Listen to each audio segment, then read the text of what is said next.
Buenas noches. El rápido avance de las tropas anglo-estadounidenses, que les ha llevado hasta los alrededores de Bagdad, ha modificado algunas actitudes en los ciudadanos de Estados Unidos. La población fue preparada a lo largo de varios meses para una posible ofensiva rápida y nada sangrienta. Las víctimas civiles, las numerosas bajas de soldados americanos y la reacción del pueblo iraquí hizo que la euforia inicial se desvaneciese. Sin embargo, no se incrementó el porcentaje de los que se oponían a la guerra, en torno a un 25%, o dicho de otro modo, más de un 70% continúan respaldando el desarrollo del conflicto. Rosa Molló ha elaborado un reportaje que refleja las impresiones de la sociedad estadounidense ante lo que ocurre en Irak.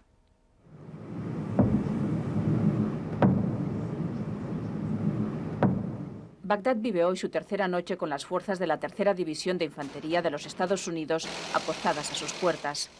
Parece que la hora de la gran batalla se acerca, pero antes el general Tommy Franks, jefe de la campaña militar en Irak, deberá dilucidar un dilema: atacar ahora la capital o esperar al menos 2 semanas hasta que lleguen los refuerzos de la Cuarta División de Infantería, que se dirigen a Kuwait desde su base de Texas. Según expertos militares, todo lo que ha sucedido sobre el terreno hasta ahora es poco menos que irrelevante desde el punto de vista táctico. La operación militar se diseñó para llegar a Bagdad y decapitar al régimen. Lo que se haga a partir de ahora deberá calcularse muy bien antes de actuar. No hay suficientes tropas para sitiar Bagdad. Según la doctrina tradicional militar, para tomar una ciudad, tú has de tener 2 fuerzas. Un anillo exterior, que controla la ciudad, impide el acceso y protege a los soldados que entran, y otro anillo interior. Y lo que hace este es moverse calle por calle, sector por sector, casa por casa y limpiar al enemigo. Ellos no tienen suficientes soldados para hacer esto. Mientras se toma la decisión, la llegada a Bagdad ha permitido al bando americano acabar la semana con un éxito en su haber, tras días de especulaciones sobre posibles errores estratégicos. La inesperada resistencia de los iraquíes, los problemas de suministro y la falta de soldados para luchar en todos los frentes destaparon tal catarata de críticas que obligaron a la cúpula del Pentágono a salir al paso. Alguien dice que hemos enviado la mitad de las tropas. Lo he leído en un periódico, y eso es sencillamente falso. Si alguien cree eso, puede decir: Dios mío, ¿qué van a hacer solo con la mitad de las tropas? Tampoco ha habido retrasos en enviar a la zona nada de lo que se considera importante. El secretario de Defensa defendía así el plan militar, al tiempo que decía que no era suyo, sino precisamente del general Tommy Franks, al mando de las tropas en Irak. Antes de que empezara la guerra, el presidente, en una videoconferencia con el general Franks y con todos los mandos, antes de tomar la decisión, les hizo un par de preguntas. Les preguntó: ¿es este un buen plan de guerra con el que podemos ganar? Todos y cada uno de ellos dijeron al presidente: sí, por supuesto.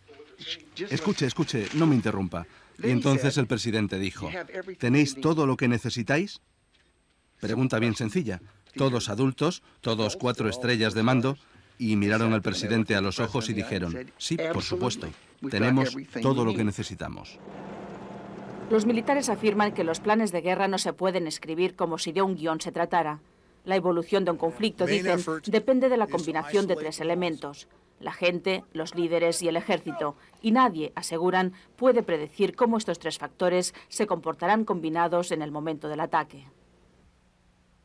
Creo que ahora se situarán alrededor de Bagdad y después harán una serie de bombardeos e incursiones dentro de la ciudad para intentar localizar los líderes del régimen y sacarlos. La pregunta es: ¿pueden hacer esto con éxito? Y la segunda pregunta es: si eliminan a los líderes, ¿caerá la resistencia? Y si la resistencia no se rinde, entonces tendremos una guerra muy diferente y tomará mucho más tiempo. Durante meses se había preparado a la opinión pública norteamericana para afrontar una guerra rápida, fácil y no sangrienta. Las grandes cadenas de televisión, apoyadas por los comentarios de una legión de militares retirados, apostaron por esta teoría, hasta que comprobaron que el enemigo luchaba de forma diferente que en la guerra del 91, que el pueblo iraquí no recibía con flores a sus tropas y que el número de víctimas entre sus soldados aumentaba cada día. Yo no creo que el gobierno se haya equivocado en cómo tratar la opinión pública, porque de lo contrario se habría notado en las encuestas y los niveles de apoyo se mantienen. Lo que sí ha cambiado es cómo la gente ve que la guerra avanza. Los 2 primeros días de guerra la mayoría de las opiniones eran positivas. En muy pocos días, zoom, la opinión de los americanos descendió respecto a cómo eran las cosas y cambiaron sus expectativas, que se habían creado demasiado deprisa. Aunque la opinión pública norteamericana se ha vuelto más realista y menos optimista respecto a las posibilidades de una victoria rápida de su ejército, esto no ha repercutido en los niveles de aceptación o rechazo del conflicto. Desde el inicio de la guerra, las encuestas permanecen inalterables. El 70% de la población apoya sin fisuras al presidente Bush, mientras 1 de cada 4 americanos está en contra de la guerra. Como este marín veterano del Vietnam, que ahora forma parte del Movimiento por la Paz. La primera guerra en el 91 duró 100 horas, 4 días y 4 horas, cuando los Estados Unidos y la coalición en aquellos entonces expulsó a Saddam Hussein de Kuwait.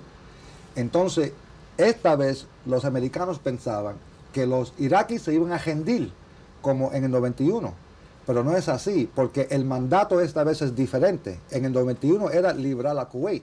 En el 2003 es quitarle la cabeza al presidente del país y eliminar la militar. Entonces ellos van a luchar mucho más fuerte porque sus vidas están directamente perjudicadas. Pero los que han salido perdiendo en esta recolocación de las expectativas por un final rápido del conflicto han sido justamente los medios de comunicación. Durante la primera semana de guerra, la prensa no enseñaba víctimas civiles. Los 500 periodistas norteamericanos desplazados a la zona se habían convertido en piezas incrustadas a la maquinaria bélica e informaban tutelados por sus militares. Pero pronto empezaron a hacerse preguntas y empezaron también, aunque tímidamente, a mostrar el sufrimiento del pueblo iraquí. La muerte de 7 mujeres y niños en un control militar con excesivo celo fue duramente cuestionada. Pero en casa los ciudadanos no han encajado bien la nueva línea informativa y esta semana su valoración sobre el tratamiento que la prensa hace de la guerra ha descendido bruscamente 16 puntos.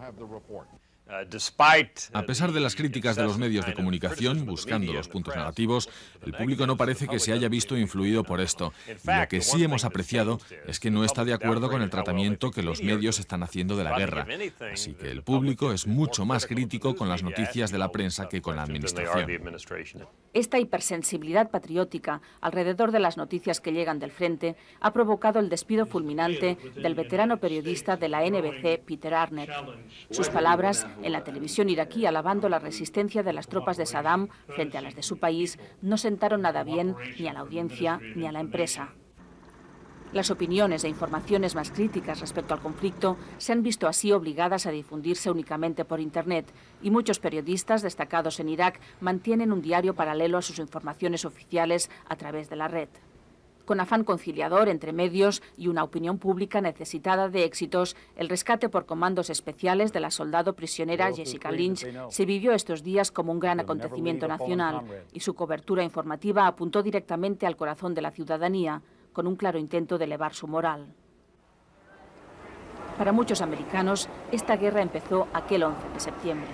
Este es mi hijo Mark. Murió el 11 de septiembre y, como veterano de la guerra del Vietnam, sé que es volver a casa y encontrar gente protestando contra ti. Nosotros no vamos a hacer esto. Nuestra gente, nuestros soldados, están allí luchando por nosotros, para que podamos estar aquí en libertad, y es nuestro deber, nuestra responsabilidad, nuestro honor y nuestra obligación apoyar a nuestras tropas para mantenernos libres. Alguna gente quiere venganza por lo que pasó en el 11 de septiembre del 2001. Hoy mismo yo estuve en un lugar donde la gente en un restaurante me decían que había que luchar en esta guerra porque ellos tumbaron a las Torres Gemelas.